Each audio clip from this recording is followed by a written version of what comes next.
ahead and just kick us off so we can just get running on this because I kind of want to just dive in.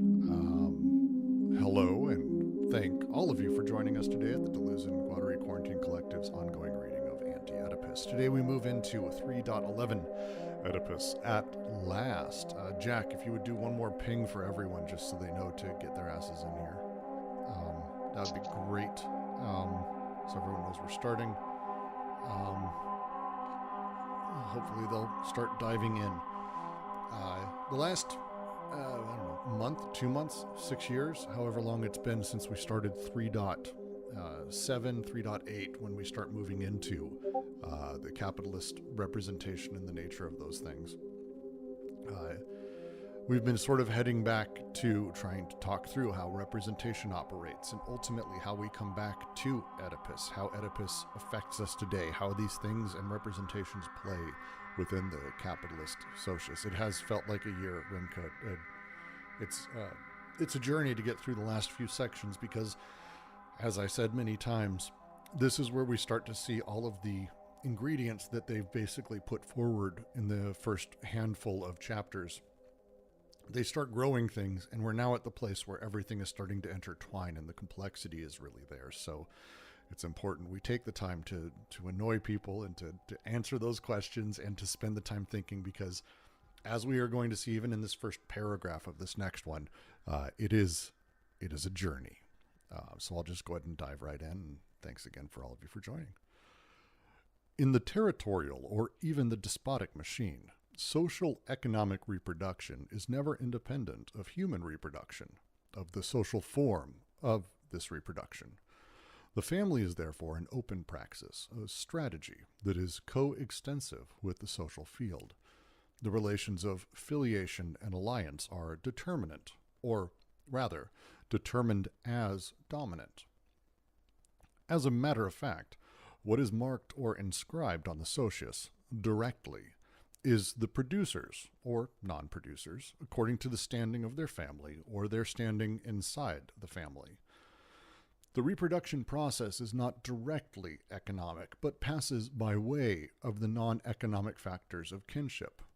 This is true not only with respect to the territorial machine and to local groups that determine the place of each member in social economic reproduction, according to one's status from the standpoint of the alliance and filiations, but also with respect to the despotic machine, which adds the relations of the new alliance and direct filiation to the old alliance and filiations. Whence the role of the sovereign's family in despotic overcoding, and that of the dynasty, whatever its mutations, its indecisions, which are inscribed under the same category of the new alliance. The process, by no means, remains the same in the capitalist system. Representation no longer relates to a distinct object, but to productive activity itself. The socius, as full body, has become directly economic as capital money. It does not tolerate any other preconditions. What is inscribed or marked is no longer the producers or non-producers, but the forces and means of production as abstract quantities that become effectively concrete in their becoming related or their conjunction. Labor capacity or capital, constant capital or variable capital, capital of filiation or capital of alliance. Capital has taken upon itself the relations of alliance and filiation. There ensues a privatization of the family, according to which family ceases to give its social form to economic reproduction. It is as though disinvested, placed outside the field. In the language of Aristotle, the family is now simply the form of human matter or material that finds itself subordinated to the autonomous social form of economic reproduction, and that comes to take the place assigned it by the latter.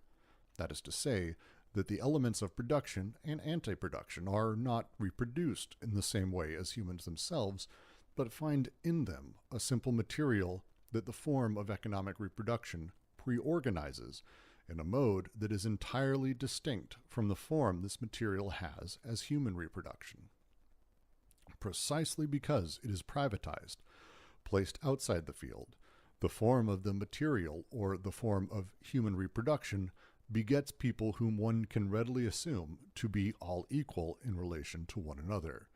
But inside the field itself, the form of social economic reproduction has already preformed the form of the material so as to engender, there where they are needed, the capitalist as a function derived from capital, and the worker as a function derived from labor capacity, etc., in such a way that the family finds itself countersected by the order of classes.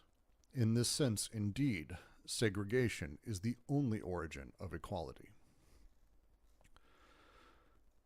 Because we should start with, as possible, a difficult paragraph right away. I want to take it bit by bit as we kind of make our way back through this. First, does anyone have any thoughts overall on this? Concepts, things you want to sort of have as a chat through before I start diving in?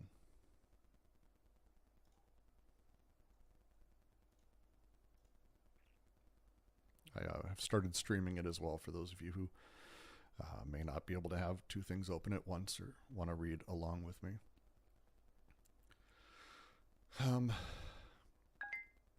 So let's take it from the first. The first, as we sort of set up here at a basic level, is a conversation about how reproduction happens socially and economically inside of the territorial or despotic machines, never as independent of human reproduction. If we go back, again, the idea of me giving birth to a child, my wife and I have kids, we have children in our family. Human reproduction and economic reproduction are intertwined. They're coextensive, as they say here, with the social field. The relations of filiation and alliance are determinate. They're determined as dominant. The conversation starting here is this understanding of the alliant and the filiative being something that is a lot more intertwined with the family and where the family's at, or where I am at any sort of determinate moment.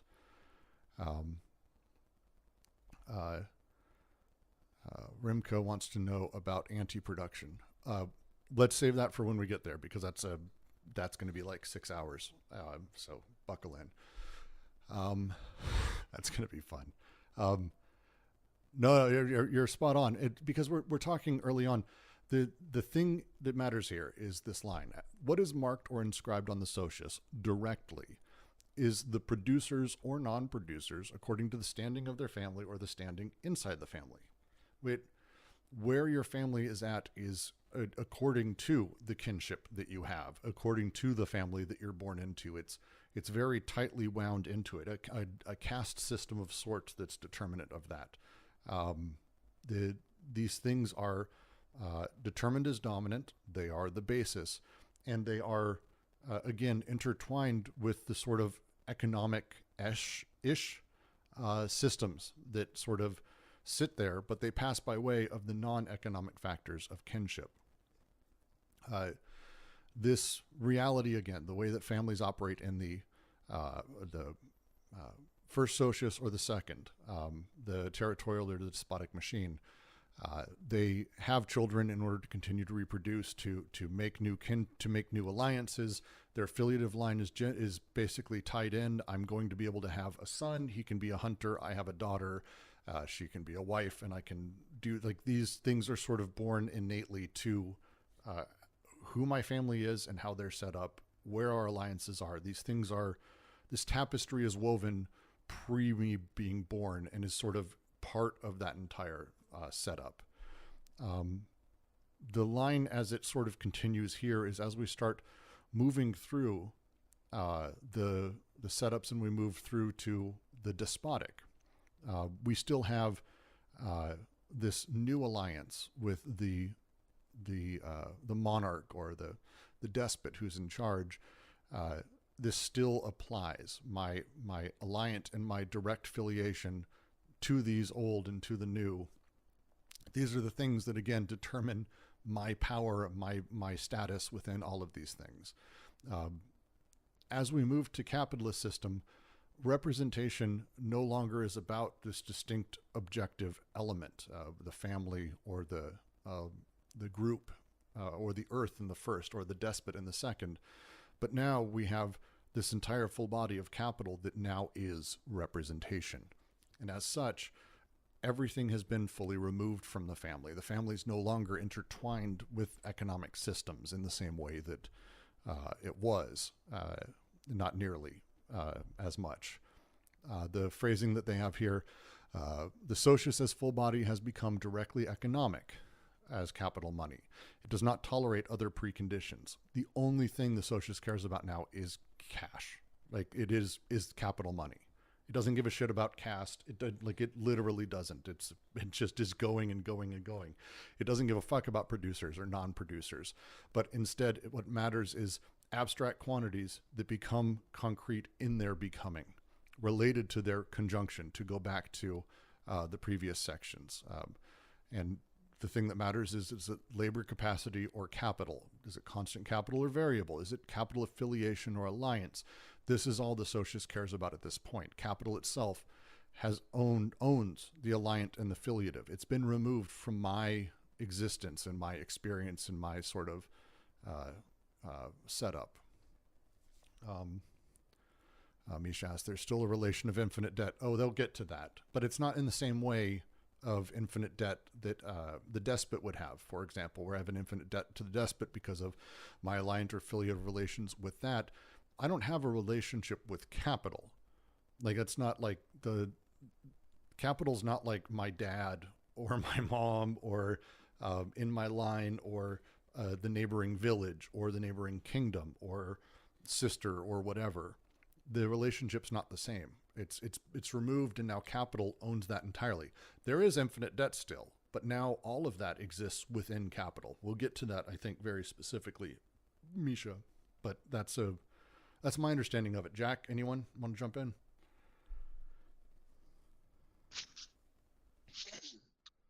Yeah.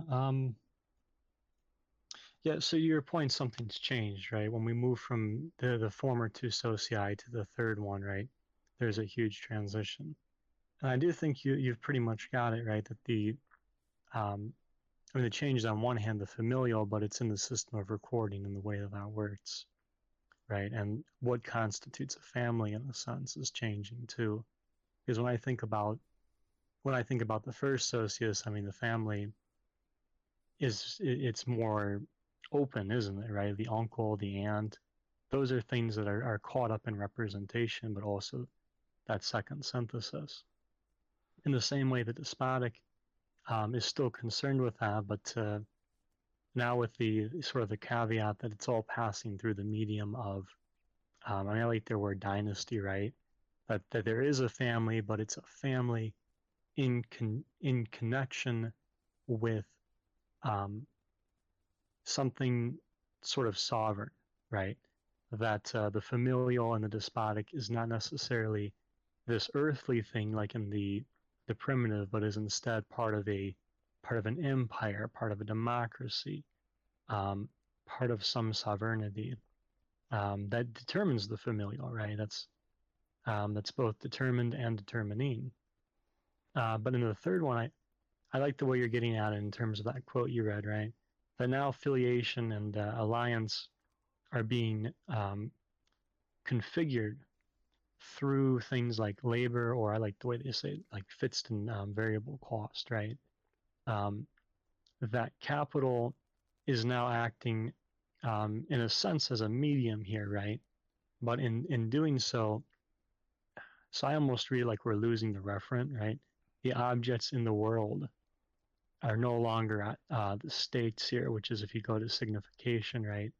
The signifiers or the signifieds aren't really the concern for capital, right? It's not a question of the markings or what those markings mean in a larger sense, right? Because capitalism is illiterate. It doesn't read. Instead, what you've got is a question of the process of production itself, which is now becoming concrete on its own. And you can think to the figures, right? The way the figures themselves are actively sort of strangulating, sort of strangling codes in that those codes are tied up to the alliant and affiliative, right? So the figures in that capital enables, and here you go. Here's your conclusive point. The figures that capital enables as socius, right? Not only supplant the affiliative and alliant in terms of the codes that are already there, right? These are those archaisms they keep talking about, but those figures also would seem to be themselves part of a Mm-hmm. new affiliative and alliance system that is, to use their term, and I think it's brilliant, uh, that are themselves becoming concrete, right? Well, and again, we have to talk through the shifts as we're moving through from one socius to another. The because there's this other dimension, this sort of meta-social dimension that's been added, didn't exist in the primitive. When he's talking about the primitive, with the Earth socius, we're talking about the tribe or within the tribe or within a family or a collective of people, as sort of a narco-communist sort of vibes. The shift towards the despot introduces political power and politics. Sure, there's politics in the primitive. There's always an economy. Like, we can break these things down, but the usage that they're being very specific about here is this like political economy of where power and the despot essentially, uh, outside of my direct experience, now owns the alliant, owns the filiative, and controls such things, and all is owed to them. This political power of movement back and forth, the political relations of despotism. And as we kind of, did the recording stop? Oh, it bounced. That's okay. We're streaming. It happens. As we move to capital, there's a shift towards the economic that's really fascinating, because capital itself now takes on what the despot had. Now capital, this displaced thing, this abstract thing, owns the filiative and the alliant. And as such, our economic relations are now sort of introduced to us and made explicit. Again, people have had money. Merchants existed for years, but capital is a very unique form of such a thing that sort of brings political power and economic power to the forefront. And again, away from, as they're talking about here, away from the family, away from ourselves, away from our direct experience. And as such, there's this really interesting thing about what makes us have our social investments or pushes us towards the actions that we take. And specifically, capital takes this basis and this focus of social investments sort of across everything. And the play that they're making here is that we're now it's now displaced. The nature, it's the line they talk about here. The family is now simply the form of human matter or material that finds itself subordinated to the autonomous social form of economic reproduction, and that comes to take the place assigned it by the latter. The family does what economic production sort of demands. And then here's where we get to you, Remke.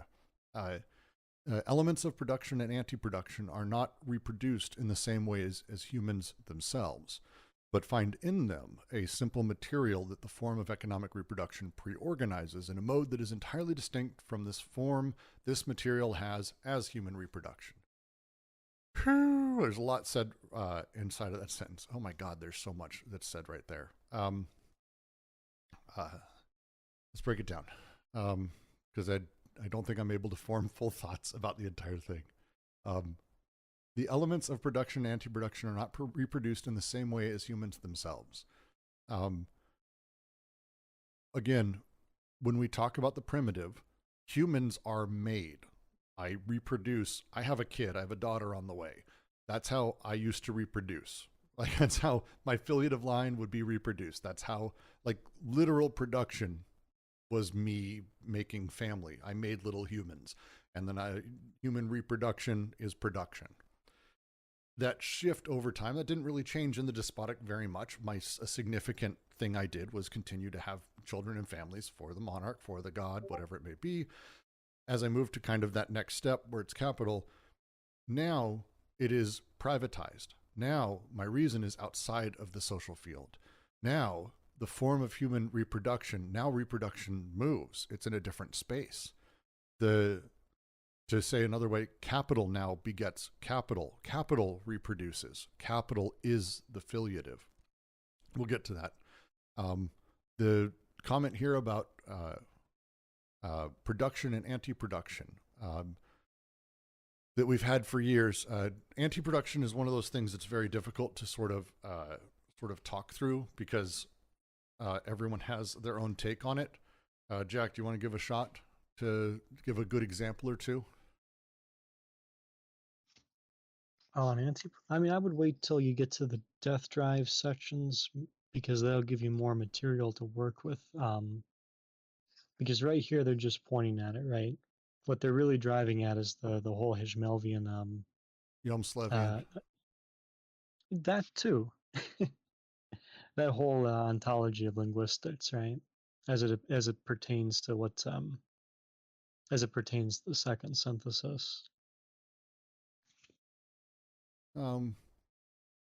Yeah, but it's important to have like a top line of what anti-production is in order to understand that sentence, because it's not, again, anti-production is not like something that's combating production. It's not anti-production. It's not even really anti-matter. That, again, it's not something that like destroys production. It's not against production. The phrasing is really awkward.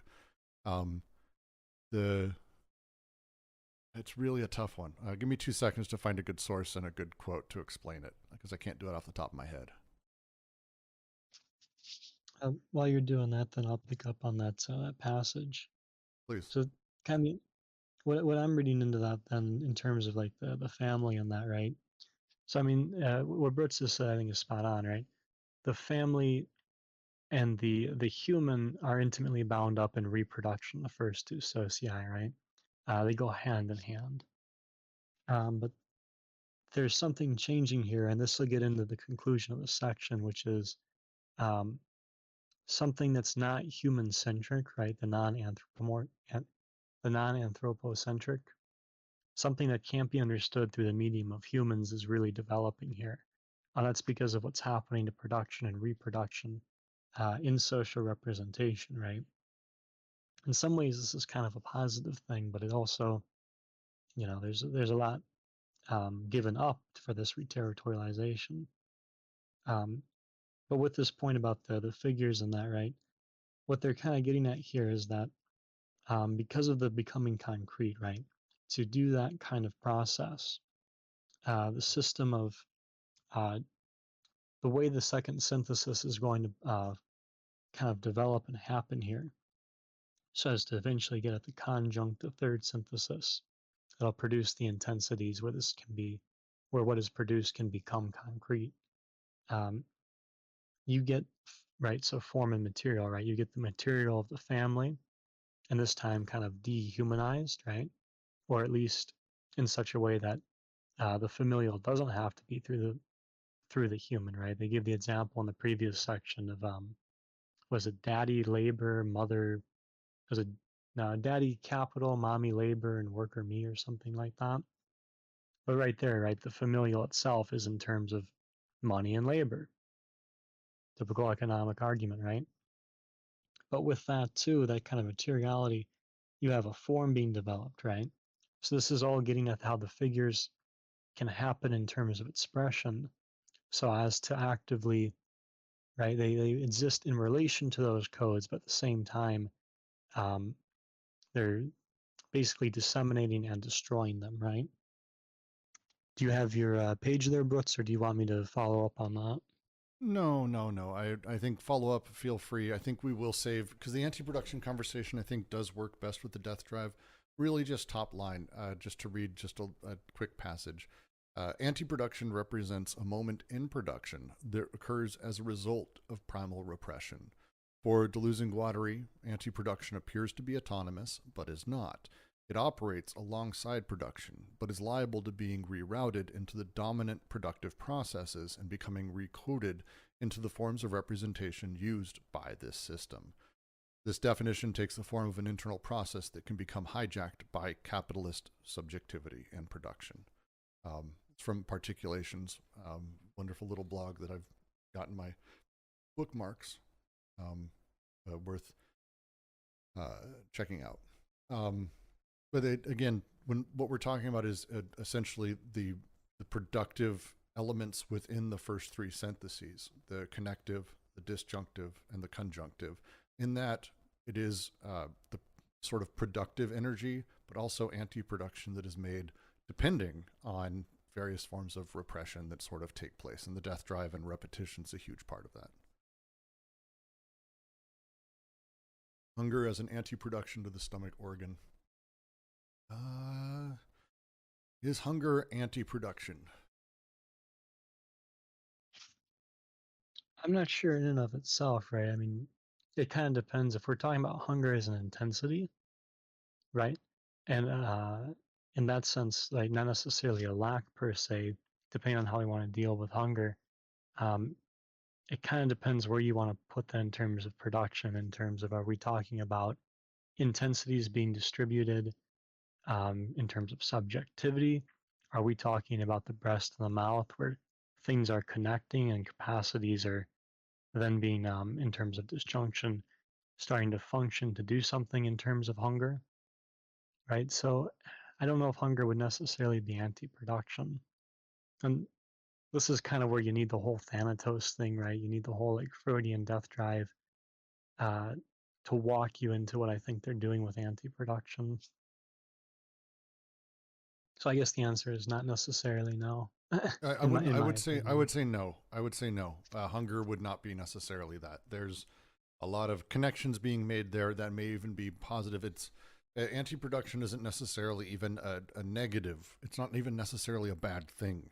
Uh, uh, it's difficult to break down in that way. Um, so you have a bunch of organs, the body without organs, and the disconnection that happens. A body without organs is the thing that helps you disconnect. An animal will sit and gnaw a bone for hours and hours and hours, uh, but a healthy person will, oh, that's good, I'm done now. There's a satisfaction or a pull away or a break. As they say earlier, the body without organs slips between the connections and sort of disconnects on its slippery surface. And in that disconnection, there is there's a lot of different possibilities of sort of what is produced. Specifically, anti-production tends to go towards the neurotic side of everything, the hyper repetition, the drive towards, again, death drive being, and Thanatos being a pretty important concept for this, the desire to do it again, again, again, again. Um, the stimulation and having the image of it and wanting the image of it and having that become more concrete than the actual desire or production is a little bit more, I think, in the direction of things. I think hunger itself is something everyone can experience that isn't necessarily anti-production. Maybe I'm rambling a bit much. That's all production, I think. Anti-production would be um, uh, desiring hunger, perhaps, and believing that this is the chaste way to be, is to forego such things and have your sort of desire pushed in that direction. Perhaps that may be a terrible example. It's a tough one. We'll get to it because there's a lot more said on anti-production because it's kind of an important part of capitalism. Like literally the next paragraph. Um, uh,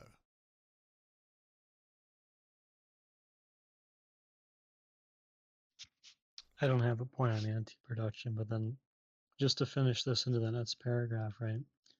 Um, but inside the field itself, the form of social economic reproduction has already preformed the form of material so as to engender, right? So the material and the form, there's something happening there. Now we're moving to an expression.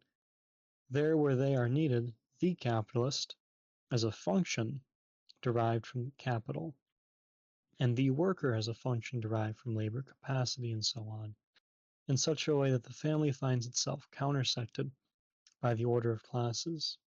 In this sense, indeed, segregation is the origin of equality, wherever that's from in Marx, right? But the last thing I want to touch on as we move into that paragraph coming up, um, I did think this was a nice illustration of the way that you're getting the expression and this question of the figures. Um, as they relate to different codes, right? So if I remember correctly, class comes into play during the despotic, right? Hmm. And so class is still kind of here, but it's countersected, or rather, the family finds itself countersected by the order of classes. And more so, I think the interesting thing is that in terms of the family as kind of a pre-formation, right? You're getting the capitalist functionally derived from capital. So the things that do the function of capitalist, that perform capitalist functions, have that derived from capital, right? So this is kind of your I think this was the D of X part. Um, no, the D of Y part. Whereas with the D of X part, you've got the worker as a function derived from labor capacity, right? You've got this aspect of expression, I think, where the performative, especially in terms of what things will do, their functionality, um, is itself not only being created here, right, but in such a way that it's going to, and I really like the use of the word derived here, right, is that something like the capitalist is kind of derived, and it's almost like it stands in contrast to congealing in Marx, right? If you've read like the first volume of Capitalist comes up all the time, right? Things congeal, they stick to things. Here it's more like different performances, different roles, different functions are not only being derived from production, but in the way that the disjunct and conjunct sit in relation to each other. The expression that production is going to allow to things like the familial and through recording is itself going through this kind of secondary process. Becoming concrete allows for this derivation. I think it could be said slightly differently because I love that interpretation because it's a little bit more in depth, specifically in how representation plays into it. To me, it's a drive of where the pressures are for my choice in life, why I am doing what I'm doing effectively.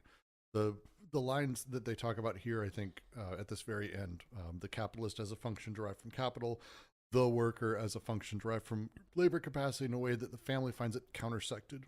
Um, it's one of the, not to be tropey, but the last 200 years you'll see, cartoons or TV shows about people who they say, "Oh, my name is Stephen Schumacher," which means shoemaker, quite literally. Once upon a time, what you did was determined by your family, who your father was, where you were born, like the family setup. But that's not the case at all anymore. You are determinate as a worker purely based on your labor capacity versus your capital capacity versus any other capacity for production. That's it. That's your relation to the marketplace. Your parents are very much not the determinant of that. The amount of capital they have is sure, but that's kind of the end of that. It's the amount of capital you have is determinant of where you are. So um, this this conversation they're having and this shift where the at one point you could say long ago when everyone had their families and everyone was sort of doomed to repeat whatever their father was and kind of continue that lineage, you could say that not everyone was equal because people born into this will make more money than that. The difference being now we can say that everyone's equal because we've privatized all of it. Everyone's kind of got this sort of liberal egalitarian silliness to how we are equalized, but we're not, because what's been determined is our relations to capital and our labor capacity at a base layer.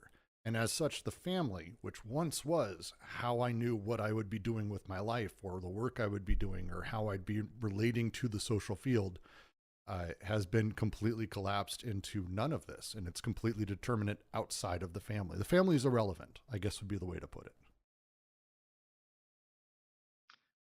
I kind of like that if I could play off that for a moment, because I think it's gonna get into where they go into Ricardo and Smith and Marx in the end, Yep, yep.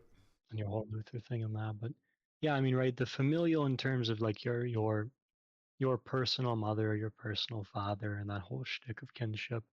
Um, that's not really what's going on in the disjunctive anymore. Now your parents, or any assemblage's parents, right? If we really want to take this into the full perspective, any connective synthesis is going to be represented through the parents of capital and labor, right? And that will be what birthed them, if you like, in any given situation, any given event, and so on. And so, with that, too, like to your point about the segregation and the inequality, I mean, I didn't get a chance to read the full footnote, but just playing off of what you said, I mean, that is kind of the idea with the division of labor, right? Is that if you like working in silos, economically speaking, or being able to be grouped according to labor capacity and financialization, right? Whatever money is appropriate to whatever any any silo is doing. That is kind of the basis for how we're going to talk about equality. It's going to be, if you like, financing and funding and the work people do, whether it's the work going into that or the work that they could do, right? Input, output. So segregation is your equality there, right? Yeah. Misha, what you're saying now does not about the family does not ring true from a sociological perspective. The most relevant signifier for your personal, cultural, or cash capital is still the family. No.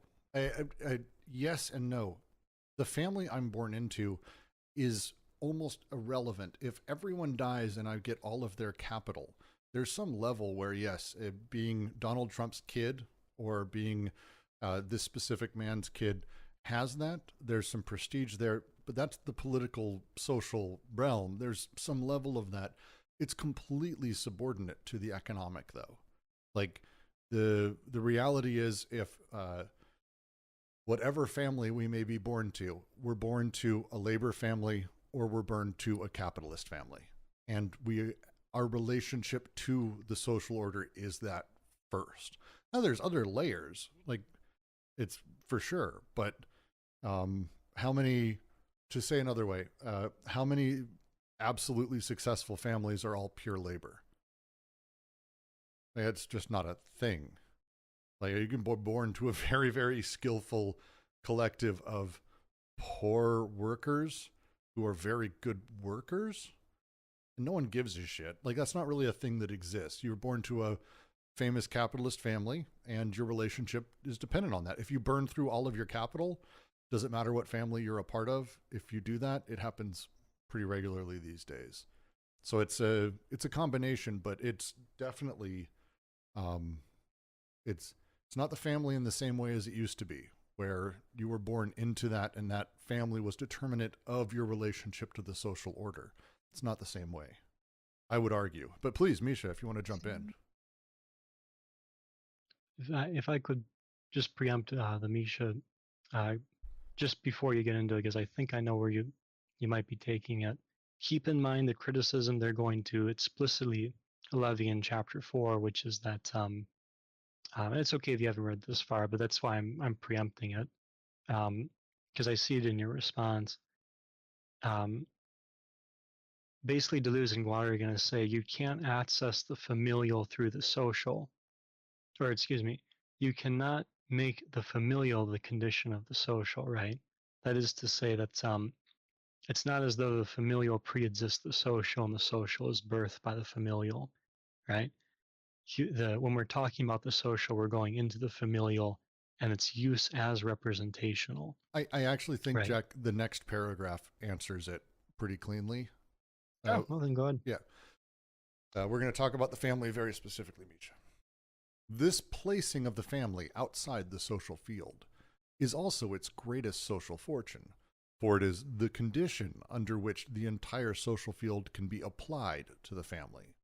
Individual persons are social persons first of all, i.e., functions derived from the abstract quantities.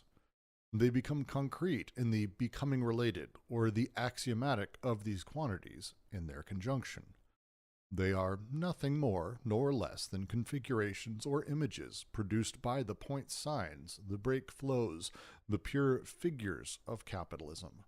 The capitalist as personified capital, i.e., as a function derived flow of capital, and the worker as personified labor capacity, i.e., a function derived from the flow of labor. In this way, capitalism fills its field of eminence with images, even destitution, despair, revolt, and on the other side, the violence and the oppression of capital. become images of destitution, despair, revolt, violence, or oppression.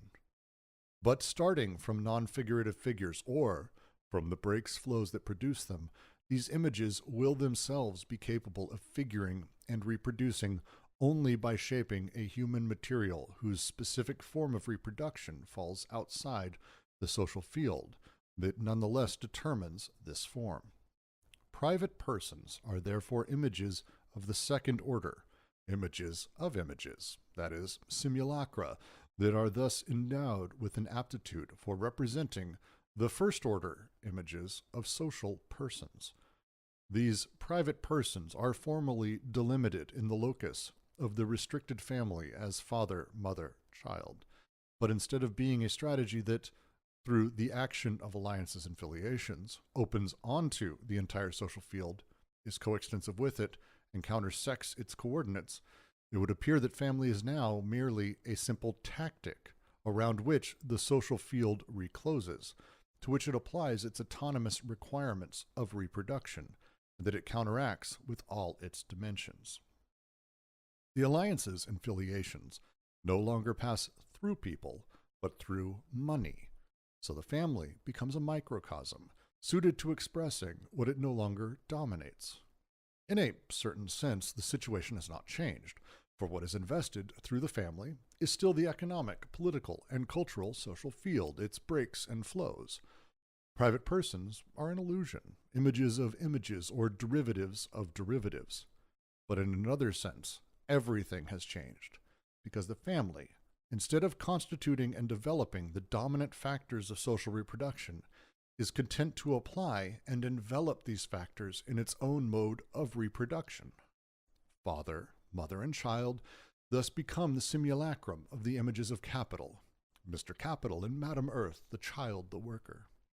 With the result that these images are no longer recognized at all in the desire that is determined to invest only their simulacrum. The familial determinations become the application of the social axiomatic. To go back to Misha's question, because it's a good one, prior to capital, wealthy families did what wealthy families do, but their works and what they did opened onto the social field. If you quite literally think of it as that, almost like a topography of, as my family opens up, we pour out onto the world. The switch is, on the surface, seems the same. Oh, and under capital, it's the family is still there and they're still doing the same stuff, but it's quite the opposite in that capital's almost opening up into the family, that they're recreating itself. It's making the family in its own image.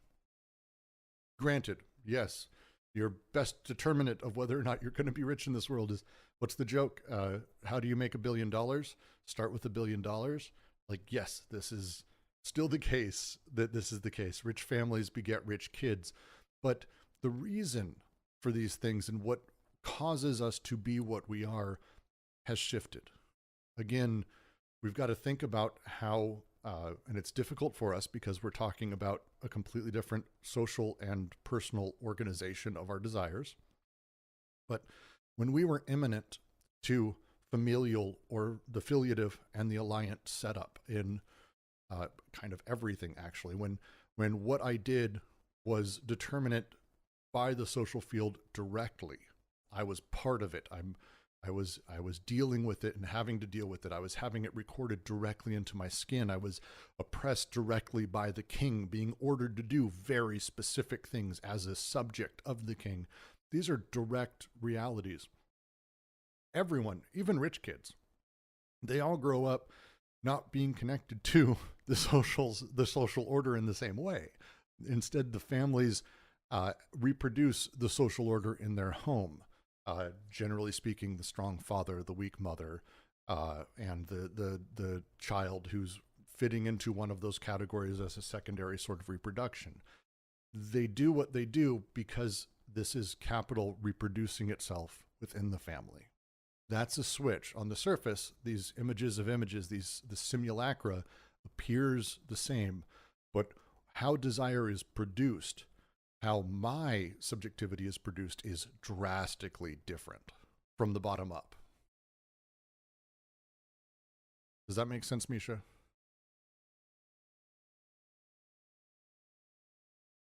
Because your point's completely fair. It's a very specific uh, wording, and I probably I misspoke the first time I was talking through it, which is it's a fair comment. Uh, we are talking about generally people in power staying in power. Like, I'm not going to disagree with that at all. It's it's about how those people are generated, how people are made, how production exists, why we do the things we do, and the organization of it. And the simulacra that's able to represent, as they say, the first order images of social persons is once you, like, to me, when the first time I really grasped that, it was a little terrifying to sort of think through. Um, as someone who's raising a son, and I've got a daughter on the way, how absolutely true this is, the sort of nature of it. They'll get into this, and Holland, I think, puts it best that the social order no longer raises children. It doesn't raise people. It doesn't create people. Now the family's left to do that through axiomatics, through rules. One of the lines in early on here where they talk about the capitalist as personified capital, a function derived from the flow. They're nothing more or less than configurations or images produced by point signs, blank flows, the pure figures of capitalism. All I could think is being raised in a household where the phrase was, you need to do an honest day's work. That's the demand from a working class family. That's the nature of the beast. The idea of working on a computer all day or playing video games was wasting time. Calluses were something to be proud of. My dad was proud that he worked 80 to 100-hour weeks because it showed he was a good man providing for his family. These are not social relations determinant of him. He's not up against those. These are rules he was taught and rules I was taught and rules that I pray to God I'm not passing on. But this is a different mentality of how we are produced and how we produce. And very specifically, what's shifted is the social order's no longer building people. Now it's us who are building people. And we do it through this reproduction. And the line I love at the very end, father, mother, and child thus become the simulacrum of the images of capital. Mr. Capital, Madame Earth, and their child the worker. With the result that these images are no longer recognized at all in the desire that is determined to invest only their simulacrum. That's the line. The desire that is determined to invest only their simulacrum doesn't even recognize these, doesn't give a shit, doesn't get these images. The familial determinations become the application of the social axiomatic. Families are produced now by these axiomatics, and the family determinate as such is reproduced by capital. And that is a very different beast than once upon a time us being formed by literally the world we were living in and the alliant or affiliative that we had to deal with imminently. It's a really amazing bit. Sorry, Misha, please. I think this. You're totally right that this paragraph sort of explained everything. I think it's a really interesting take also to use simulacra here to explain it. But I think my point still stands from a perspective of personal experience slash sociology, in the sense that perhaps it doesn't matter that much from a subjective standpoint if it's a simulacra or not, when the forces of stratification are still so strongly linked to the family de facto, even though it's not the source. I guess that was my point. That's a fair one. I would respond and say, to me, because I agree completely, the family de facto is probably one of the most important things in terms of where we exist inside of the social order. However, I would ask two things. First, why? What's driving that? And there's obviously a billion reasons, but to me, capital is it. The second part to me is what is it pushing from and towards? What are what is the energy coming out of? Where is desire coming from? And where is it heading towards? Because if the family is the most powerful, is it that the political nature from the despot, which is still within capital, like absolutely, there's politics still here. We still have the Urstaat that is like underneath everything and playing its roles, but capital runs it. Just like I couldn't say that there's no such thing as a state anymore. I don't mean to say there's no such thing as a family or that the family isn't the determinant thing. America as a state wins, like, over all things because of its hegemonic, brutal, awful shithole power. But capital is the reason it was able to do these things and how it organizes this massive military industrial complex in some of the most brutal ways that ever has happened. So what's driving it is a push towards this for me. That's why I attach to this, and I think that matters a little bit. Does that make sense? Tiernan says, weird how they use simulacra as images like the Baudrillard sense. D has a very different understanding of the word indifference and repetition. He has a very similar understanding as the Baudrillardian sense in logic of sense, though. There's an inconsistency with the usage of some of those. We literally just got through the Phantasm, and we've been reading through Simulacrum the last like 2 or 3 weeks in logic of sense, and it's not drastically far from the Baudrillardian sense of the word. Jack, am I far off there? Because it's definitely, you're right, Tiernan, it's not the same as DNR, for sure. Yeah. I mean, I'm trying to think of how they're different. So I mean, as I understand Baudrillard. Oh, good. Oh, are you talking difference repetition or simulacra and simulacrum? In difference and repetition, I think he, I don't remember precisely, but I think he kind of says everything is kind of simulacra. He does. I mean, he implies it pretty heavily. It's a little different than image of images. To him, image itself is the image of images, almost. Actually, did I give myself a stroke? Yeah. I think, I don't know, it's just kind of hard to wrap my head around as well.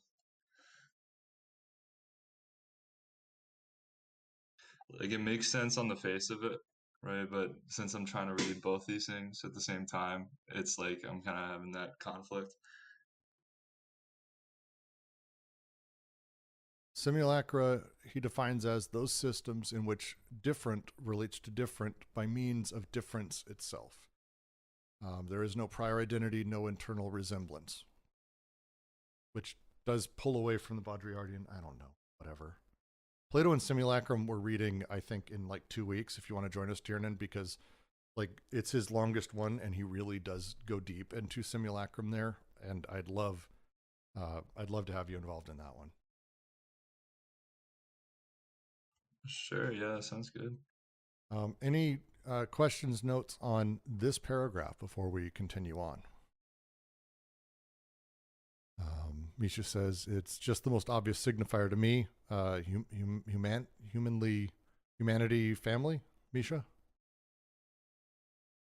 If you want to look for clues on capital flows and aggregation, you can look at the family tree and probably get the answer. I agree, however, that it doesn't imply causality by any means and can get on board with the simulacra of it. I think we're saying the same thing and coming towards it. Again, their point here is the shift. It's a very specific shift. I may be pulling more out of it than there is, but the thing I'm fairly confident they're pointing at is that the big change is that once upon a time, my affiliative and my alliant was the thing I was directly up against and dealt with. I lived on the grid of where I was in that intersection, my social order. All of that's been wholly removed from me. First it was immanent, and then it was kind of put in this king, and it kind of went through me, but all the lines went to one dude or woman. But now it's just completely over there. It's a social order is not part of the family. It's determinate by capital. And as such, it's removed from that. Now there's family and politics is still a powerful force, but it's no longer immanent to the social order. And that distance gives the ability for the family to do what it does, which is reproduce capitalism and capital and its representations as simulacrum within the family itself through axiomatics and demands on the child. I mean, I can't figure out. I'm still trying to understand where we're agreeing or disagreeing in that sense. That's probably fair. Because the hard part for me is like when you say signifier, right? They're talking about figures now. So it wouldn't really, I mean, maybe there's still signifiers in a certain sense, right? Because there's still code, but it's the figures, right? That's happening here. It's that Yezhmelvian. Yom Slevian. There it is. Yom Right on Slevian. cue. Yeah. But anyways, it's that I'm gonna use glossmatics, right? Because then I There can you use go. the technical term and Glossomatics. say It's it much in better. English. Much better. It's the glossmatics of it all, right? Because like at this point of the simulacrum, as I'm reading it, right, it's basically what we were talking about last time with Bezos. It's this problem of like, oh man, we've got Mr. Capitalist Bezos and Mommy Mommy Earth, right, Madam Earth, right, the natural or the raw resources, right, since this is being economically kind of conditioned, if you like. And yet, when we were like, well, what's beyond the Bezos' capitalist thing? That's where we went. We went to the familial, right? Guy's a father, guy's a husband, guy's got kids, and I think that's kind of the hard thing about this is, I almost find myself wondering here, um, does the familial, is it that second order, the familial, right? That comes, kind of like we did there, where Bezos as capitalist leads us to Bezos as the father. Are you Or do wondering we if find are you Bezos as father leading us to Bezos as capitalist, are right? you wondering if the family becomes subaggregate to the whole of the social field? Because I can tell you the answer in the next paragraph. Take his own, Brooks. All right. The family becomes the subaggregate to which the whole of the social field is applied. Since each person has his own private father and mother, it is a distributive subaggregate that simulates for each person the collective whole of social persons, and that closes off his domain and scrambles his images. Everything is reduced to the father-mother-child triangle, which reverberates the answer daddy-mommy every time it is stimulated by the images of capital. In short, Oedipus arrives. It is born in the capitalist system of the application of first-order social images to the private familial images of this second order. It is the aggregate of destination that corresponds to an aggregate of departure that is socially determined. It is our intimate colonial formation that corresponds to the form of social sovereignty. We are all little colonies, and it is Oedipus that colonizes us. When the family ceases to be a unit of production and of reproduction, when the conjunction again finds in the family the meaning of a simple unit of consumption, it is father-mother that we consume. In the aggregate of departure, there is the boss, the foreman, the priest, the tax collector, the cop, the soldier, the worker, all the machines and territorialities, all the social images of our society. But in the aggregate of destination, in the end, there is no longer anyone but daddy, mommy, and me. The despotic sign inherited by daddy, the residual territoriality assumed by mommy, and the divided, split, castrated ego. Isn't this operation of flattening, folding, or application what leads the con to say, willingly betraying the secret of psychoanalysis as an applied axiomatic, what appears to come most freely into play in what is called the analytic dialogue in fact depends on a sub-foundation that is perfectly reducible to a few essential and formalizable articulations. Everything is preformed, arranged in advance, the social field where everyone acts and is acted upon as a collective agent of enunciation, an agent of production and anti-production is reduced to Oedipus, where everyone now finds himself cornered and cut along the line that divides him into an individual subject of the statement and an individual subject of enunciation. The subject of the statement is the social person, the subject of enunciation, the private person. So, it's your father. So, it's your mother. So, it's you. The familial conjunction results from the capitalist conjunctions, insofar as they are applied to private persons. Daddy, mommy, me. One is sure to re-encounter them everywhere, since everything has been applied to them. The reign of images is the new way in which capitalism utilizes the schizzes and diverts the flows. Composite images, images flattened onto other images, so that when this operation reaches its outcome, the little ego of each person related to its father-mother is truly the center of the world. Much more underhanded than the subterranean reign of the fetishes of the earth or the celestial reign of the despot's idols is the advent of the Oedipal narcissistic machine. Quote, no more glyphs or hieroglyphs will have a real objective reality. Our Kodak vision, to every man, to every woman, the universe is just a setting to the absolute little picture of himself, herself, a picture, a Kodak snap in a universal film of snaps. End quote. Each person as a little triangulated microcosm. The narcissistic ego is identical with the Oedipal subject.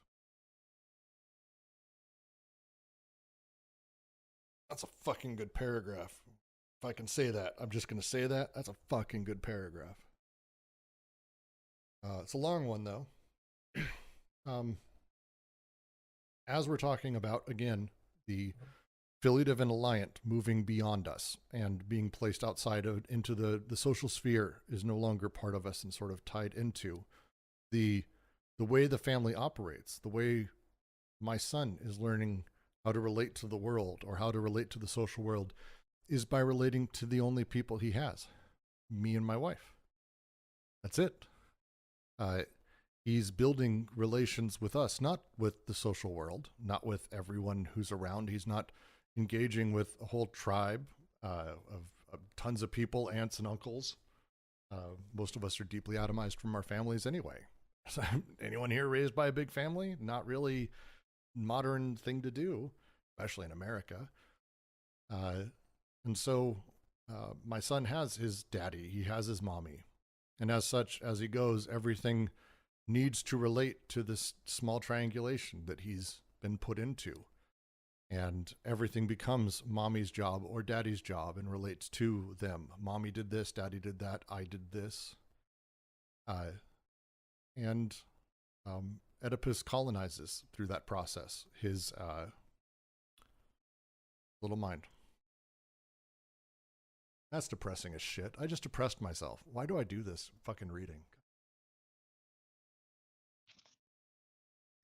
In some sense, we can expand it too, right? Not to really bum you out. No, but you're gonna ruin my day. Jesus Christ. Yeah, because I mean, like you're doing like what Fromm does, right? Like you can't talk about your marriage in terms of partnership because that puts it in terms of capital, right? Yeah. And he's concerned that the familial, if you like, is going to end up at the capital, right? At the capitalist and so forth.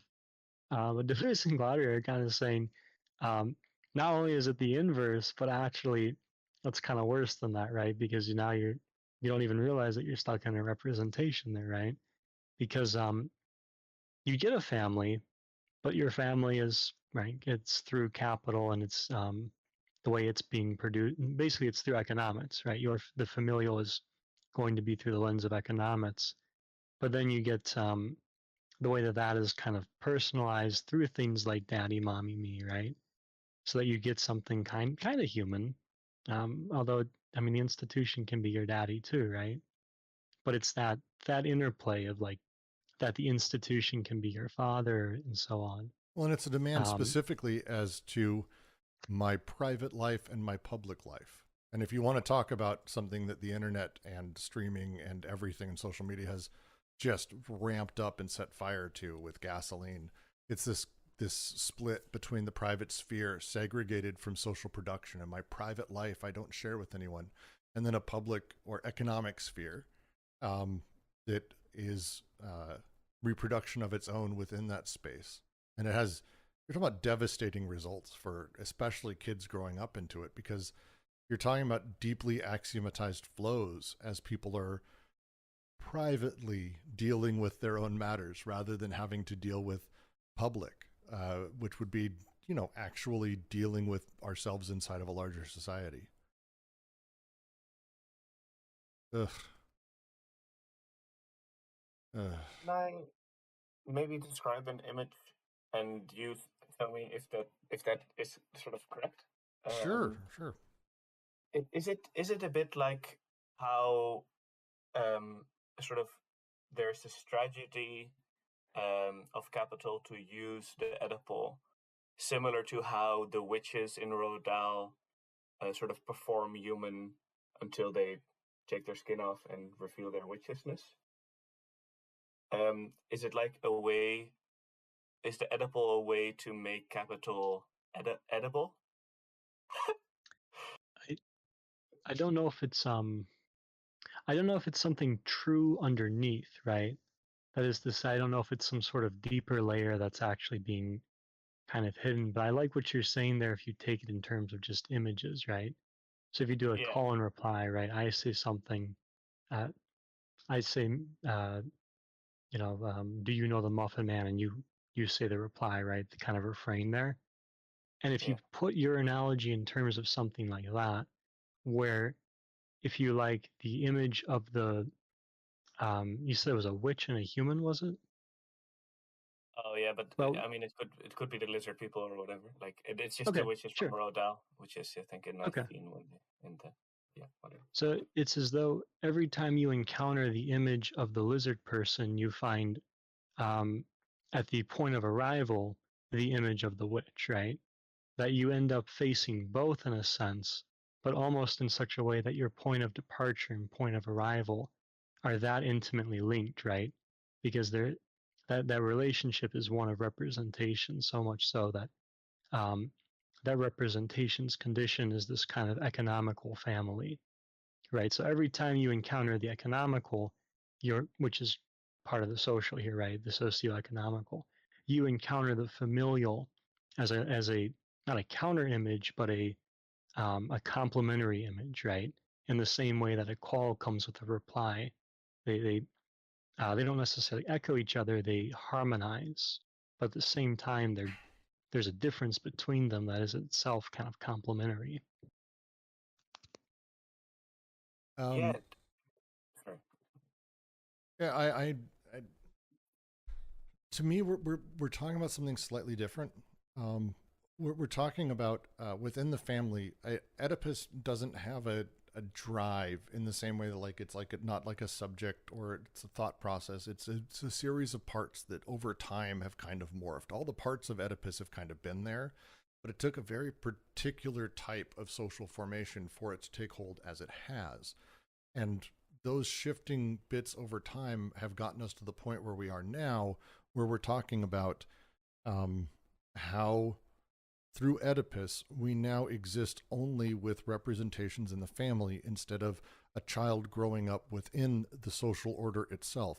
Or even having a child is a thing that's now completely divorced from the social order. People don't have kids now because they can't afford it. Like, that's the reason that most people give. Why haven't you started a family? Why haven't gotten married? Because I don't have money. I don't know what I'm doing. It's not the same thing as prior to this, because those are economic reasons. That's a strictly economic, as having a family in order as part of the social sort of formation of having a family, which was a demand in the social order, very eminent one that people had for a lot of different reasons. We now have these drives that are divorced from things. Why do we need to have a family? Well, I don't know. There's actually very little reason to actually produce more people. They just cost more money. They don't provide anything for me. I'm not trading daughters for wives or having more workers in my house. They just cost me money. Like that, and they'll get to this with Oedipus specifically. We've now divorced incest from being tied to any reason, like actual material reason why we have an incest prohibition. We have that just as a rule. You don't fuck your mom. But why?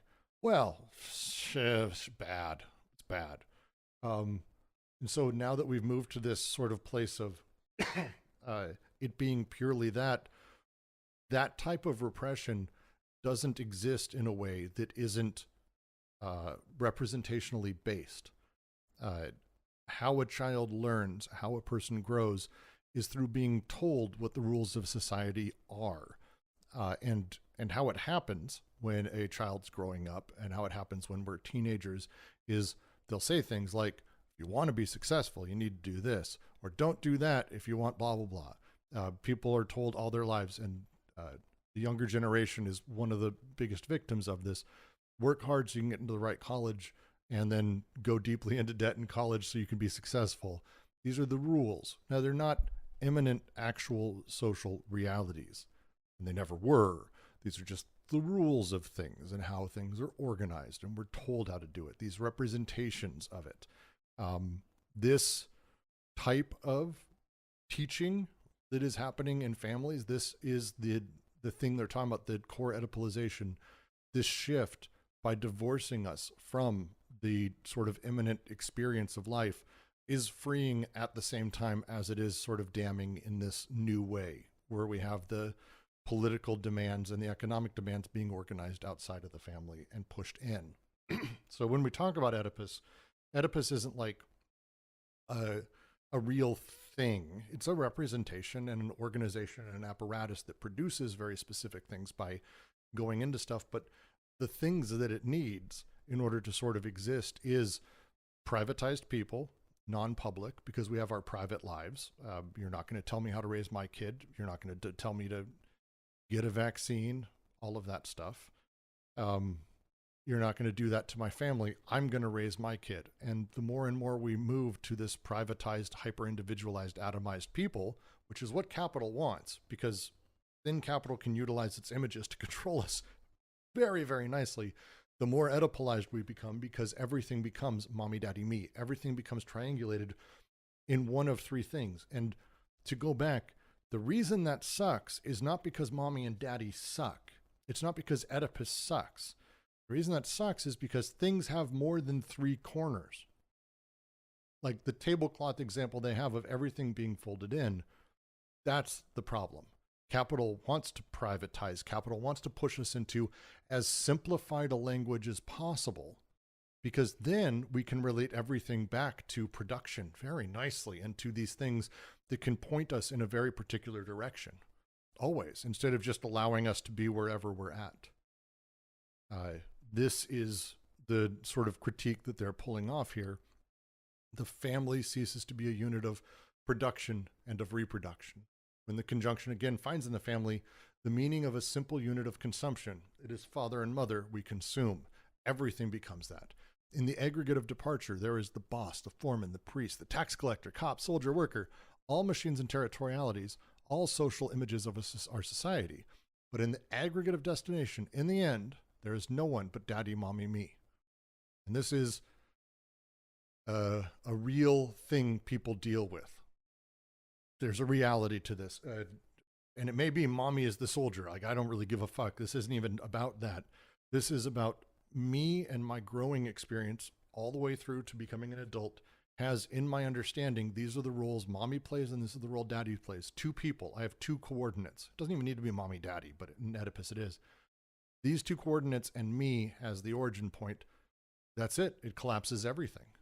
And this is the problem. This is everything has to be turned into this representational sort of second tier simulacra bullshit. Everything does. Because otherwise, how does a child learn anything? They don't have a society or a social order that they're directly dealing with. They have mommy's rules and daddy's rules. That's, by the way, that's not fun to do either. How do you fucking parent? Parenting sucks. It's very, very difficult. Tough. I have one question. Thank you so much for the explanations. But I have one more question about how this perhaps differs from a parental structure that you would recognize in Rousseau or something like that. That is sort of. Would you say that's pre-capital? I don't even know if that's fair to say, but because when it comes to these sort of structures plus axiomatic way of relating to the socius, isn't someone like Rousseau very similar in that? Or my question is more like, what changed compared to like his writing on how to be a citizen? I don't have personally too much experience with Husserl myself, but the time frame I can confidently say is within Capital. It's within Freud's world. That's the hyper bougie lifestyle, that time frame, and how society should work and how parents should be doing their thing. Again, we're dealing deeply with representations because Capital is what is organizing things. Capital is organizing production throughout the 1800s. Like, it's already happening. So the time frame fits in with that just in general. I can't speak too deeply on Husserl. Maybe someone else can. I thought he said Husserl too. He's saying Rousseau. Oh, Rousseau. Sorry. The accent. It's a lovely accent, but sometimes. Sorry, yeah, Rousseau, yeah. Oh, there we go. See, we have good French, that's that what helped. it is. But Misha, I mean, I don't have the familiar with Rousseau either, but I think one of the great difficulties, and maybe it gets at your question, but it's something that I think is challenging, is that you still have the familial here. It's just not the familial in terms of the human, right? So it's not the human father. It's, the institutional father. It's the father as money, right? So the filiative and the alliance are still there, and you still get the familial, but it's an economic familial, and it's not one, because they do address Rousseau in the beginning. It's not a familial that can be put into a segregation of nature or culture, right? They don't. Deleuze and Guattari don't play that. It's an economic familiality that, although it is social production, is nonetheless coextensive with anything that would be natural or anything that would be cultural, because those two things are going to be through that medium of capitalist socius, right? Through social production. Anything that we would venture to find as natural would be through that medium as much as anything we would find as cultural. It would still be in this point about capital and the familial, encountering both of those images at the same time. That's really well put, Jack. Even if they are derived. That's a really good. That's really well put, actually. Misha did that. Well, I couldn't imagine a better answer. That's exactly what I was looking for. Yeah. Wow. Thank you. Excellent. Any other comments or sorry, Jack, go ahead. Yes, and then I think that is part of the difficulty here is, right, we want to at least, especially like coming from like Jung and that, right, there's still the sense that the familial would at least have something human, right? But that's really fallen away here. There's still a human question and all of that, right? But it's not through that medium. All right, I will go to the next paragraph, unless anyone has a last little thought or note. All right. Oedipus at last. In the end, it is a very simple operation, one that indeed readily lends itself to formalization, although it involves universal history. We have seen in what sense schizophrenia was the absolute limit of every society, inasmuch as it sets in motion decoded and deterritorialized flows that it restores to desiring production, at the bounds of all social production, and capitalism, the relative limit of every society, inasmuch as it axiomatizes the decoded flows and reterritorializes the deterritorialized flows. We have also seen that capitalism finds in schizophrenia its own exterior limit, which is continually repelling and exercising, while capitalism itself produces its immanent limits, which it never ceases to displace and enlarge. But capitalism still needs a displaced interior limit in another way, precisely in order to neutralize or repel the absolute exterior limit, the schizophrenic limit. It needs to internalize this limit, this time by restricting it, by causing it to pass no longer between social production and the desiring production that breaks away from social production, but inside social production, between the form of social production and the form of a familial reproduction to which social production is reduced, between the social aggregate and the private subaggregate to which the social aggregate is applied.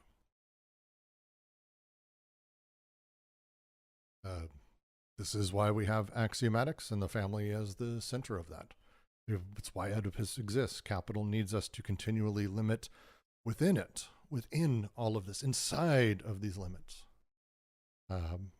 Because, I mean, capital doesn't have limits, not in that way. We have to produce them.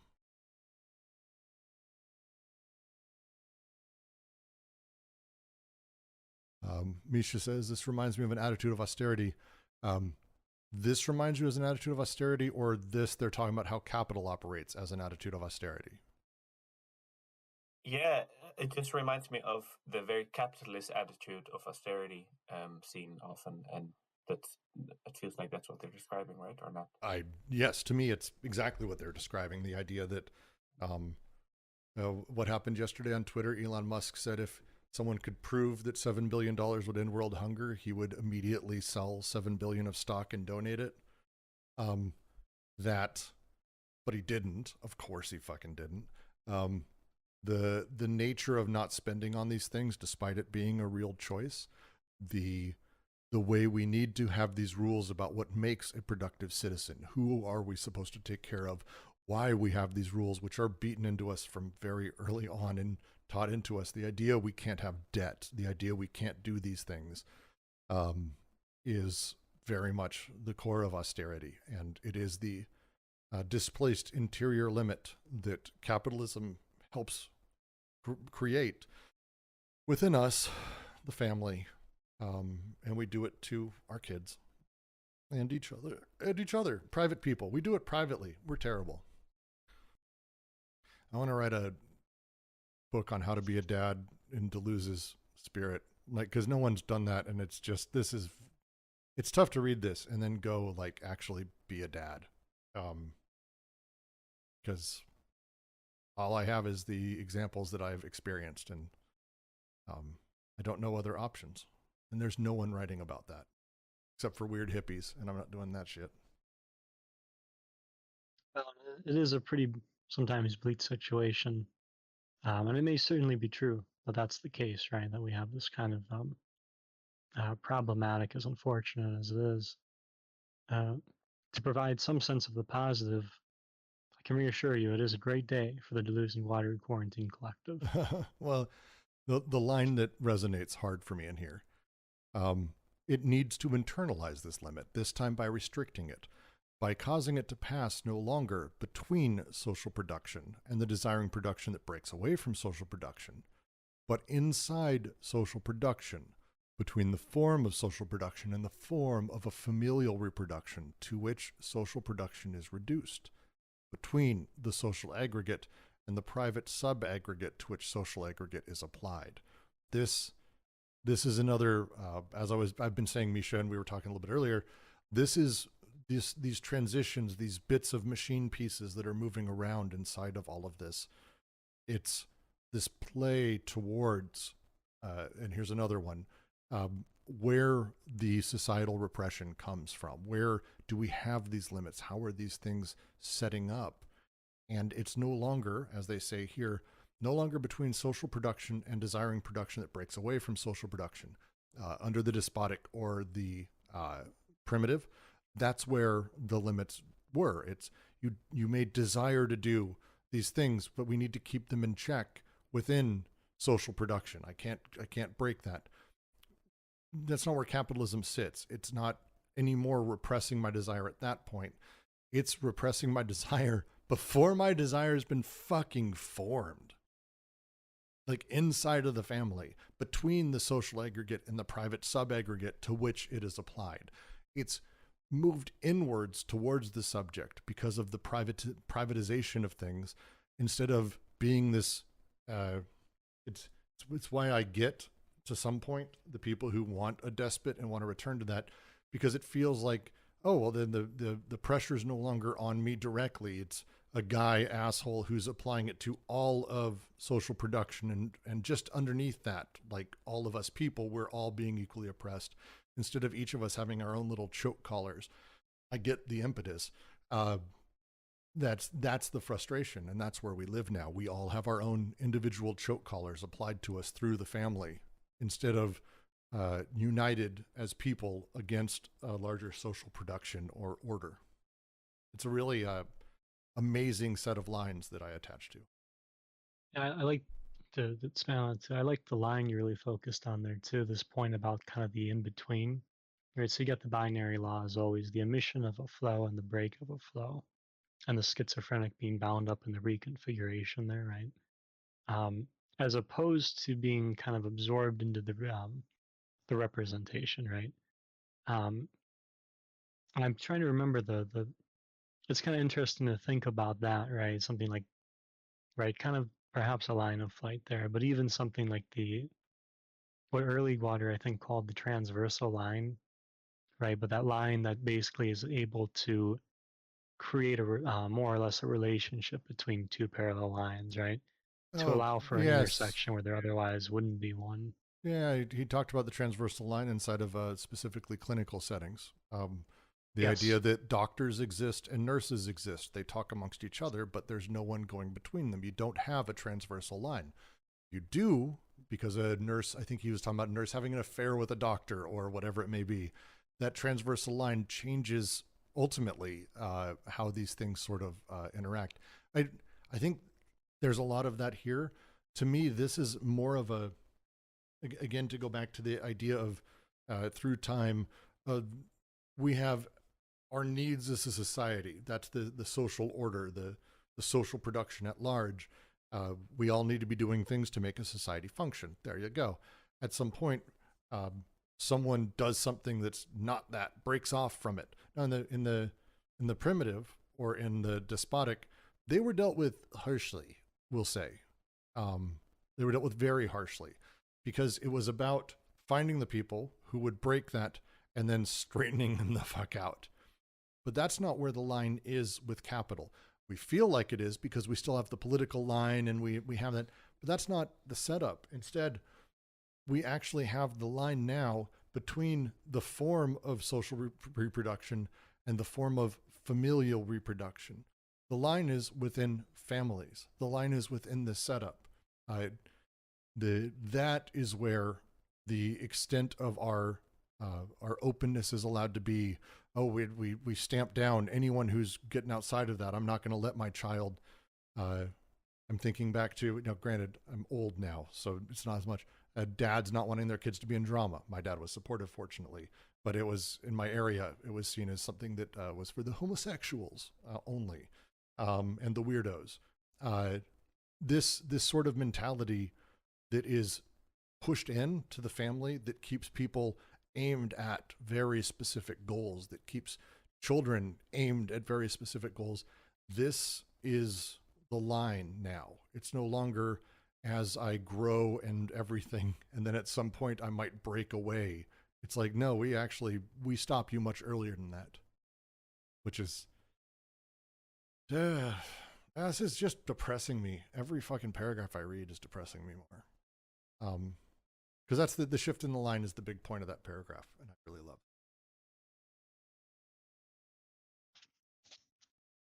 it. And I think that's why it's kind of important, because there is kind of that what if there, that in the passage you read, right? That there is this kind of what if. And I'm focusing on as transversal because I think it makes more sense right there between the emission and the break, right? There would be this connection of reconfiguration, and partly because I think it helps us expand helps us expand on some of the early Guattarian thought as it would permeate into here, right? I think it'll apply more when we start getting into chapter 4, where they're talking about how to combat it, but specifically like how it functions and where that line is, I think is the important thing here, because it's a shift. It's a shift from society oppressing to family oppression, and that's a big deal. Well, it's both, right? But it's a different interplay of the two. Yeah, I think that's worth discussing. But I do want to continue. Any comments, questions on this paragraph before I move on? Anybody? As I move on. Oedipus is this displaced or internalized limit where desire lets itself be caught. The Oedipal triangle is the personal... Pardon me. The Oedipal triangle is the personal and private territoriality. It corresponds to all of capitalism's efforts at social reterritorialization. Oedipus was always the displaced limit for every social formation, since it is the displaced representative of desire. But in the primitive formations, this limit remains vacant, precisely insofar as the flows are coded and as the interplay of alliances and filiations keeps families extended according to the scale of the determinations of the social field, preventing any secondary reduction of the latter to the former. In the despotic formations, the Oedipal limit is occupied, symbolically occupied, but not lived or inhabited, inasmuch as the imperial incest affects an overcoding that in turn surveys the entire social field from above, the repressing representation. The formal operations of flattening, extrapolation, and so on that later belonged to Oedipus are already sketched out, but within a symbolic space where the object from on high is formed. It is only in the capitalist formation that the Oedipal limit finds itself not only occupied, but inhabited and lived, in the sense in which the social images produced by the decoded flows actually fall back on restricted familial images invested by desire. It is at this point in the imaginary that Oedipus is constituted, at the same time as it completes its migration in the in-depth elements of representation. The displaced represented has become, as such, the representation of desire. Hence, it goes without saying that this becoming or this constitution does not develop under the categories imagined in the earlier social formation, since the imaginary Oedipus results from such a becoming and not the inverse. It is not via a flow of shit or a wave of incest that Oedipus arrives, but via the decoded flows of capital money. The waves of incest and shit are only secondary derivatives of the latter, insofar as they transport the private persons to which the flows of capital are reduced or applied, which explains the complex origin of their relation that is completely distorted in the psychoanalytic equation shit equals money. In reality, it is a question of encounters or conjunctions, of derivatives and resultants between decoded flows. Jack, if you wouldn't analyze that, I'm going to take a restroom break real quick. Yeah, sorry about that. Just on my cell phone due to Wi-Fi issues. But yeah, I can kick us off there. So once again, we're going through the three socii, right? We're in a sense, we never leave that. So this helps us understand the transfiguration of Oedipus, right? That Oedipus has developed between the socii is not something to take for granted, right? That Oedipus would, why did they use shit as an, okay, I'll get to that. Always does come back to shit though, it's strange. Even when you read Artaud. Anyways, it can't be taken for granted or taken lightly that Oedipus is not only part of the representational, but that is actually transformed in those three socii. That it's not wholesalable. You can't just say Oedipus was there in the same way it is now. Just like we were saying about the familial, the use of signifiers, the physical markings that can constitute an aunt or uncle in relation to a debt. And a debt that's in terms of debiting rather than crediting at that time or in that condition, as opposed to in the despotic, where the kind of more mental aspect of it, or that signified element, or what they're calling here, I think the imaginary, or was it I think it was the symbolic what they were pointing at, that would be more constitutive of Oedipus and its relationship to that representation. That right there you have this movement of the Oedipal, still in terms of representation, but that, that here it's not representing the germinal influx that's actually being repressed. Here it's taking a new place, Whereas ultimately, when you get to capital, right, all of a sudden the whole matter has changed, right? As they write, see here, it is at this point in the imaginary that Oedipus is constituted. At the same time as it completes its migration, so we're back to this movement between socii in the in-depth elements of representation. The displaced represented has become, as such, the representation of desire. Right, that Oedipus comes to actually occupy something as opposed to just showing us an empty limit. Right, we talked about how incest in the primitive isn't really possible, and in a large part because it's not even right. I mean, it's not what's desired in the first place, like here, but the decoded flows as such, right, that it's just not possible for them and Oedipus to kind of have that commingling, because we're talking about limits. But now, for the first time, between the limits of schizophrenia and of capitalism, we actually find an occupation of that what was previously vacant. As for Harto talks about shit a lot. I mean, Powerful image. shit is one of those things that's used pretty much all the time in, I mean, everything. When it comes to psychoanalytic theory, like it's not uncommon for that to just be a thing in Freud or in Lacan. I mean, Zizek fucking has like a 20-minute rant about toilets and poop. Like, it's pretty common. Yeah, I mean, you've got to deal with excrement, right? And I mean, to your point about psychoanalysis, it's the second stage, right? Anality. So I think that's part of it, right? I mean, and we kind of know this, right? Like in a more colloquial manner, the whole idea of having working with people who are anal, right? Who are penny pinchers. In a sense, it is a question of kind of the clenching. And we kind of talk about it that way sometimes too. Or the way that it's released, right? That's something that a sphincter would be kind of flexing. Which is, I think, part of the reason we call our bosses assholes, right? So there might be a connection there. In Oedipus, there is a recapitulation of the three states, or the three machines. For Oedipus makes ready in the territorial machine as an empty, unoccupied limit. It takes form in the despotic machine as a symbolically occupied limit. But it is filled and carried to completion only by becoming the imaginary Oedipus of the capitalist machine.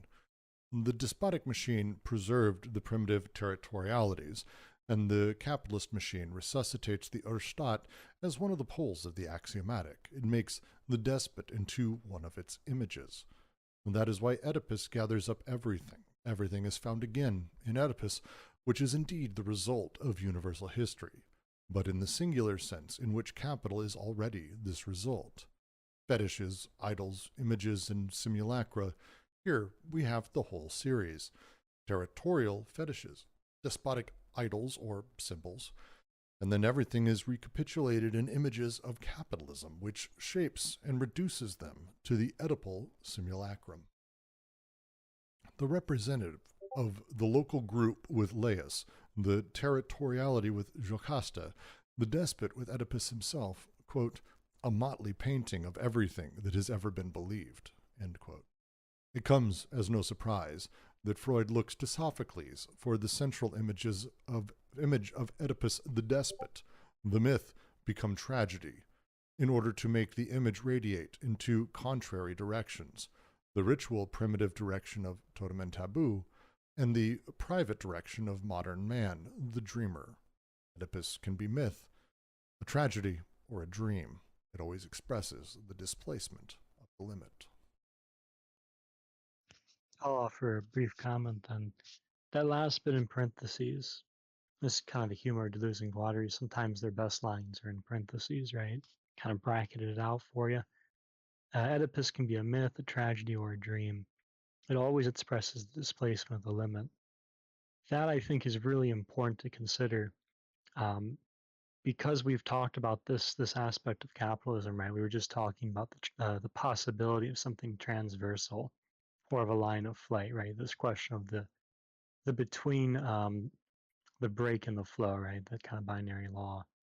And then the way that Oedipus is kind of bound up in preventing that kind of break, right? Or that kind of in-betweenness, but also kind of the absorption of it into the social representation. And I think that's really critical there, because when we're talking about the limit as displaced, the suggestion in that bracketed out sentence is that when we find the displacement of the limit, we find it expressed through Oedipus, right? That the familial would actually be bound up in the point of arrival, the reconstitution of that limit. I think is kind of interesting to think about. And I will continue. Sorry, Please. I just have one quick question.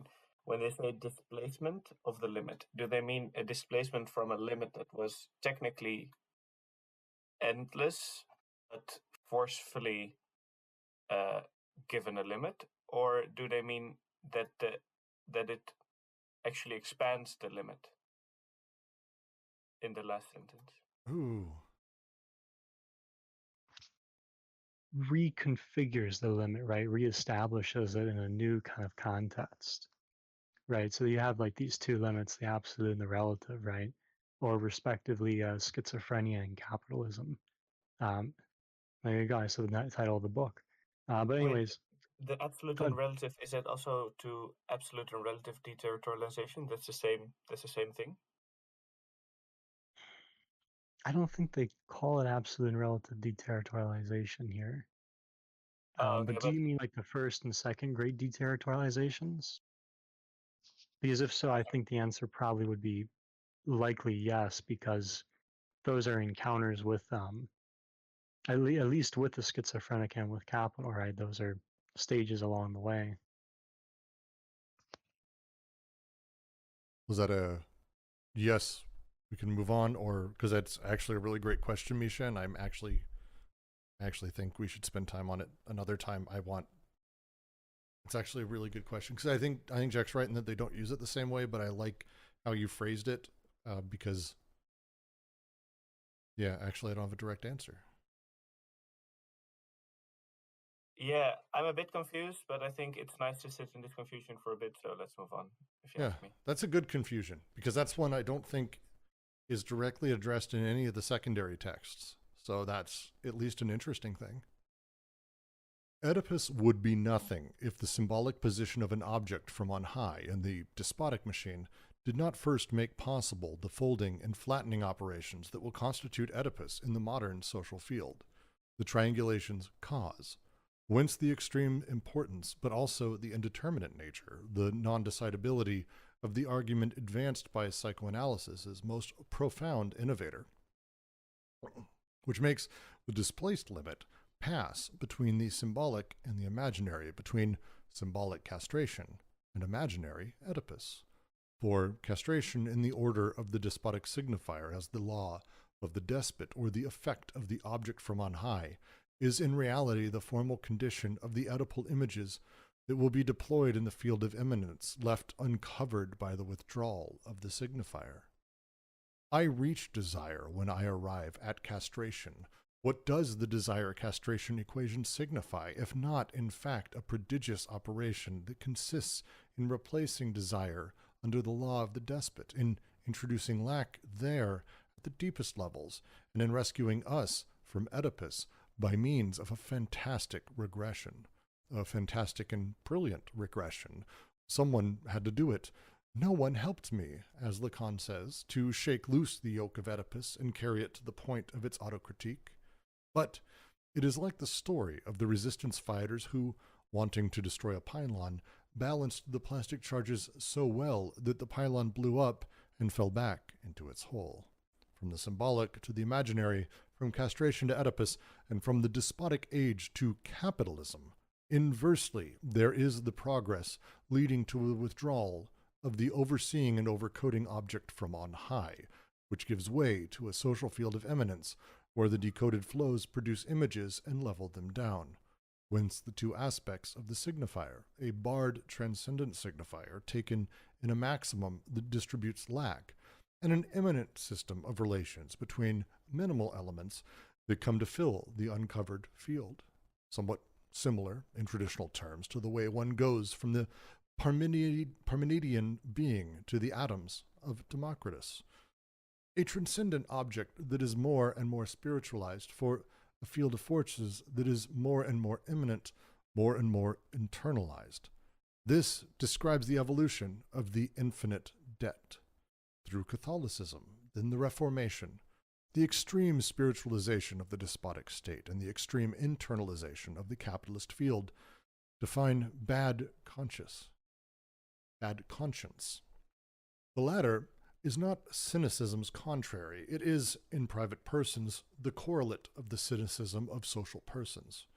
All the cynical tactics of bad conscience, just as Nietzsche and then Lawrence and Miller analyzed them to arrive at a definition of civilized European man. The hypnosis and the rain of images, the torpor they spread, the hatred of life and of all that is free, of all that passes and flows, the universal effusion of the death instinct, depression and guilt used as a means of contagion, the kiss of a vampire. Aren't you ashamed to be happy? Follow my example. I won't let you go before you say it's my fault.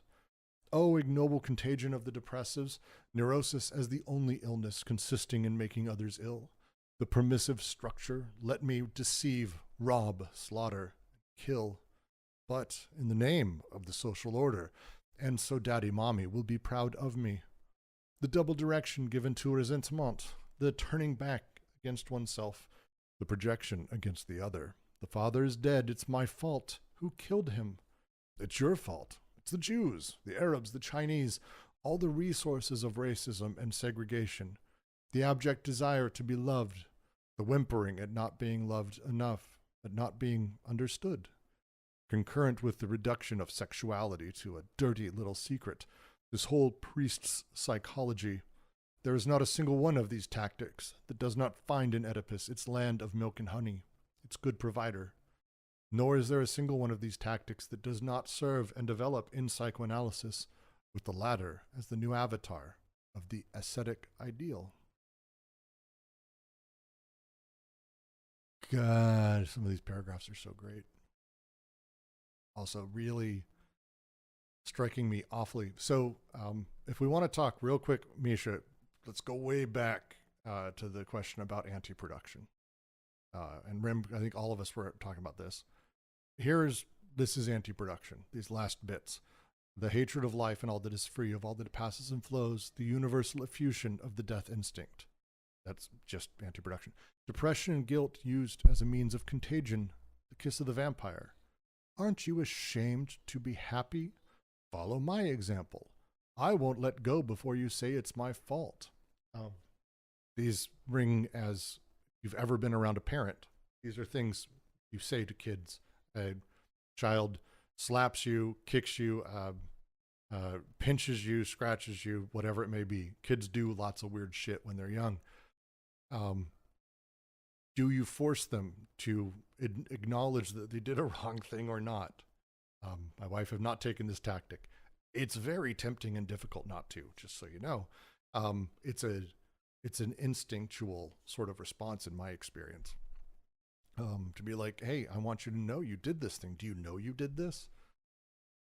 He was happy doing it. So I can ruin a person right there. It's so, not to make this a lot about my shit, but it's so hard for me not to.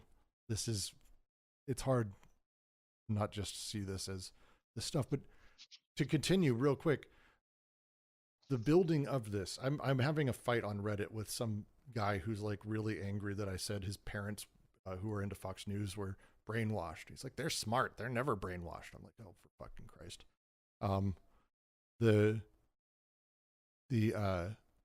The lines here, the double direction given to resentment, the turning back against oneself, the projection against the other. The father is dead. It's my fault. Who killed him? Well, it's your fault. The Jews, the Arabs, the Chinese. Literally the Republican Party in 2 sentences in America. And I think most right-wing movements are that pretty well personified. The father is dead. It's my fault. Who killed him? It's your fault. The Jews, the Arabs, the Chinese. I mean, that's literally the last 6 years. What the fuck? Literally those three, actually. Well, I mean, they forgot the Mexicans, but hey, they're not Americans. But it's this ascetic ideal, this play towards this. There's not a single one of these tactics that does not find in Oedipus its land of milk and honey. This is the priest psychology. This is how this is produced. Please, anybody.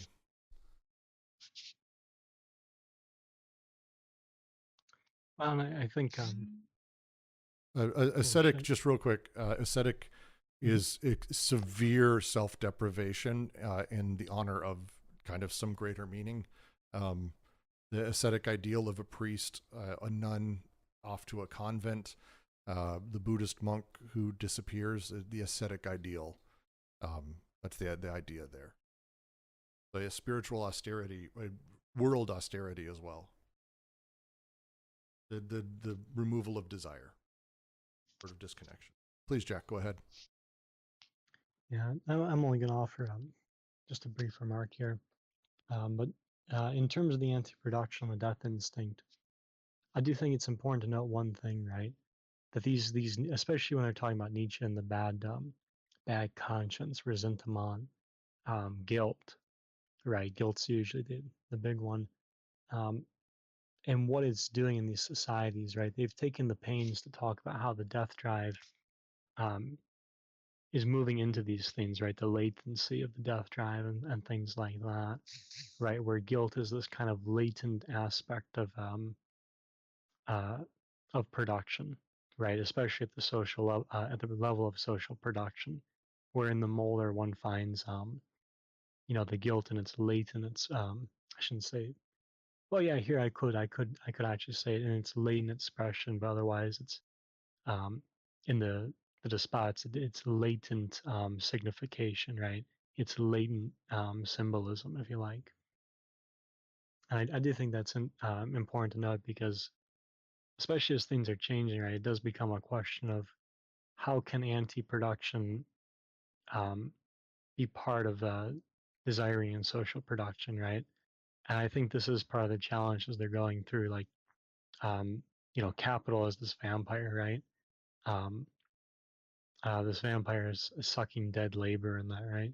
There's something here about anti-production that comes with resentment and that nonetheless is a hallmark for the expression of the civil, right? Especially insofar as we're talking about,